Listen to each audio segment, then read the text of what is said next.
Everyone. तो बेटा हम पढ़ रहे हैं ऑर्गेनिजम्स इन पॉपुलेशंस और इस वीडियो में हम पढ़ने वाले हैं पॉपुलेशन इंटरैक्शन के बारे में। तो हमें पता है कि किसी भी हैबिटेट में कोई सिंगल स्पीशीज नहीं रहती है, हर स्पीशीज को फीड करने के लिए कोई दूसरी स्पीशीज चाहिए होती है। मतलब हर लिविंग ऑर्गेनिजम्स को खाने के लिए कुछ तो चाहिए, क्योंकि खाना is the basic need of life. तो खाना वो खुद को तो खाएंगे नहीं, तो यानी वो किसी दूसरी स्पीशीज को खाएंगे। तो खाने के लिए हमेशा एक स्पीशीज को दूसरी स्पीशीज चाहिए ही होती है। फिर चाहे ऑटोट्रॉफिक प्लांट स्पीशीज भी क्यों ना हो, उन्हें भी सरवाइव करने के लिए अपने साथ साथ दूसरी स्पीशीज चाहिए होगी। क्यों? क्योंकि जो माइक्रोब्स होते हैं वही सॉइल में प्रेजेंट ऑर्गेनिक मैटर को फिक्स करते हैं प्लांट्स के कंजम्पशन के लिए। इनफैक्ट उनका ब्रेकडाउन भी करते हैं ताकि इनऑर्गेनिक न्यूट्रिएंट्स वापस से सॉइल में जा सके। इवन पॉलिनेशन के लिए भी प्लांट्स को दूसरे स्पीशीज चाहिए होते हैं। तो इस तरह से हर स्पीशीज को दूसरी स्पीशीज चाहिए होती है अपने साथ उसके हैबिटेट में सरवाइव करने के लिए। ठीक है, so no habitat is inhibited just by a single species. For any species the minimal requirement is one or more species on which it can feed.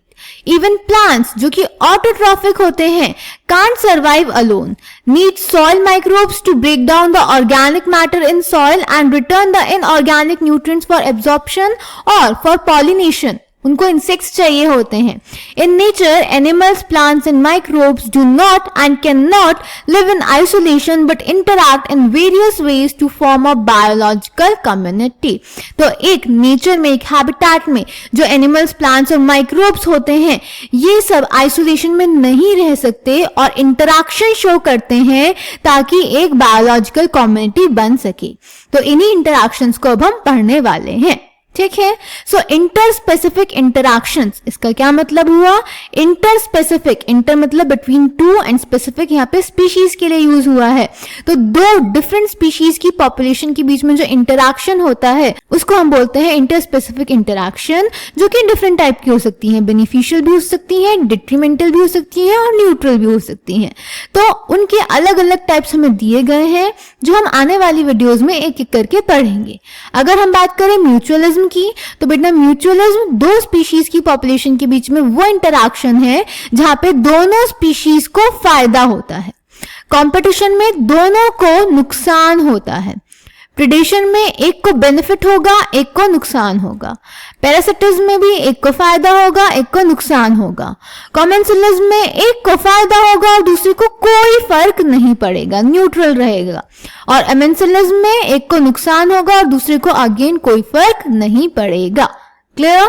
इन सारी इंटरैक्शंस को हमें एक एक करके पढ़ना है। चलिए इतना टॉपिक पहले एनसीईआरटी से पढ़ लेते हैं। Can you think of any natural habitat on earth that is inhibited just by a single species?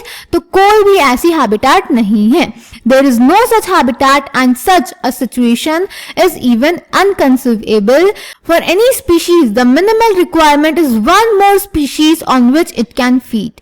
Even a plant species, which makes its own food, cannot survive alone. It needs soil microbes to break down the organic matter in soil and return the inorganic nutrients for absorption. And then, how will the plant manage pollination without an animal agent? It is obvious that in nature, animals, plants and microbes do not and cannot live in isolation but interact in various ways to form a biological community. Even in minimal communities, many interactive linkages exist, although all may not be readily apparent, but exist सब जगह करती हैं। Interspecific interactions arise from interaction of populations of two different species. They could be beneficial, detrimental or neutral, neither harm nor benefit to one of the species or both, assigning a plus sign for beneficial interaction, minus sign for detrimental and 0 for neutral interaction. Let us look at all the possible outcomes of interspecific interactions जो हमें इस table में दिए गए हैं, जो हमने अभी पीछे डिस्कस भी करे। ठीक है. Then both the species benefit in mutualism and both lose in competition in their interactions with each other.